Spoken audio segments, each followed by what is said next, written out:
Hi, I'm Andrew Frank, and we're here to introduce the BodiTrak Monitor for bed. We're going to give you a short video on all the different components related to the bed and how they go together briefly. And in a separate video and in materials, we'll talk about the actual use of the product. So BodiTrak Monitor is made up of several components. We have what we call the BodiTrak Monitor coverlet. The coverlet has a sensor built into the top of the cover.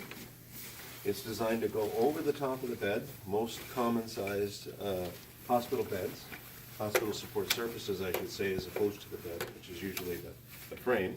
And then this coverlet has a series of straps, one from head to toe to keep the sensor from sliding down as you raise the head of the bed up and down, and then also a series of straps along the side to secure it so it doesn't roll off the side. We put some marking on it, these yellow stripes, etc., and other markings per the customer to make sure that the housekeeping staff don't throw it in the laundry. It is cleanable with your standard virucides, up to 10% bleach solutions, etc., but it's not washable, okay? So don't throw it in the washing machine. So the sensor then is connected via a USB cable. That USB cable goes to a data port. And the data port is usually mounted underneath the bed, although we also have customers that mount it on the wall. Some prefer it there. And if you mount it on the wall, the only concern you need to have is that you use a magnetic breakaway on the USB, so that if you happen to forget to disconnect it from the wall, you don't end up ripping it out of the bed or ripping it off the wall. And we can supply those connectors. But you can see that on the data port, there are 4 USB connections, and there are certain applications where we use 3 of the USB connections for smaller mats, like in an operating room environment. And then the 4th one on the bottom right is designed to charge your tablet, and we'll talk about that in a second.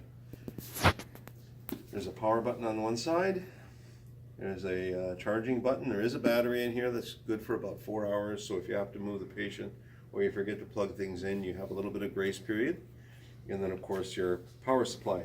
The power supply is a medical grade CE marked power supply. It looks like a computer power supply, and it has a medical grade green dot plug, if you know what I mean by that. It's a hospital certified connection port, and these are available in the different countries as necessary. So of course this one's for North America, but we have the European versions as well. So this plugs into the wall. Finding power in a hospital room in an ICU is difficult. Everybody wants an outlet. So to be kind and not selfish, we plug the power into the data port,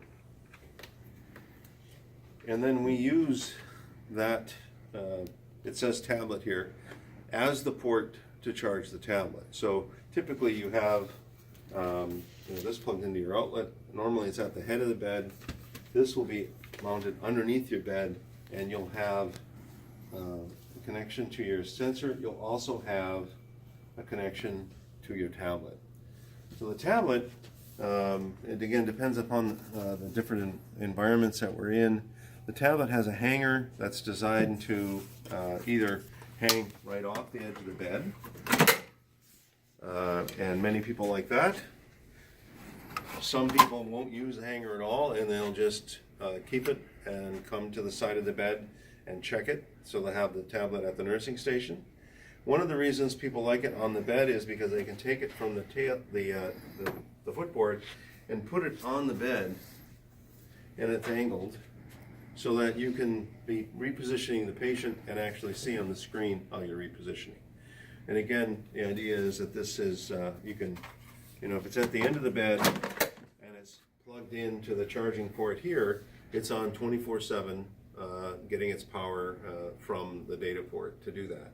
And that makes for a nice tight package. So again, this is a typical setup where the tablet's at the end of the bed, data port would be under the bed, and then plugged into the wall. As I mentioned, some folks choose to have a tablet with the nursing station, and then they put the data ports on the wall. The tablets communicate to the data ports via Wi-Fi, a direct connection, but there is also the capability of connecting indirectly through the hospital's wireless system if the IT department will cooperate with you in doing that. So that's a quick overview of the components, and hopefully this has been helpful. Thank you.